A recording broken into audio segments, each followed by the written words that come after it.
আয়ারল্যান্ডের বিরুদ্ধে টি-20 দল ঘোষণা করেছে বাংলাদেশ ক্রিকেট বোর্ড। বাংলাদেশের অটো চয়েস যেসব প্লেয়ারগুলো আছে আমাদের, তামিম, মুস্তাফিজুর, রিশাদ হোসেন, আয়ারল্যান্ডের বিরুদ্ধে কেন খেলাতে হবে ভাই? রিপন মণ্ডল, রাকিবুল, এরা পাইপলাইনে আছে, জাতীয় দলে ঢুকবে।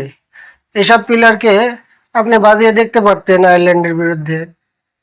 তা না, আপনি মোস্তাফিজুর, রিশাদ হোসেন, আপনি তামিমকে রেখে দিয়েছেন।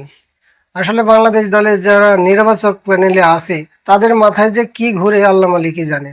আপনি কি এই রিপন মণ্ডল, রাকিবুলকে আপনি অস্ট্রেলিয়ার সাথে ডেবু করাবেন নাকি? অস্ট্রেলিয়ার সাথে এরা পারফর্ম করবে? তাদের এই আয়ারল্যান্ডের বিরুদ্ধে, এই ছোট দলের বিরুদ্ধে খেলায়া তাকে অভিজ্ঞতা অর্জন করতে হবে, তো সেই সুযোগটা তো তোমাদের দিতে হবে। মোস্তাফিজুরকে কি জন্য খেলাতে হবে? রিশাদ হোসেনকে কি জন্য খেলাতে হবে? তানজিম তামিমকে কেন খেলাতে হবে? এদের তো বড় দলের বিরুদ্ধেও খেলতে হয়। এদের বসিয়ে রেখে আমার মনে হয় রিপন মণ্ডল, রাকিবুলকে সুযোগ দেওয়া উচিত ছিল।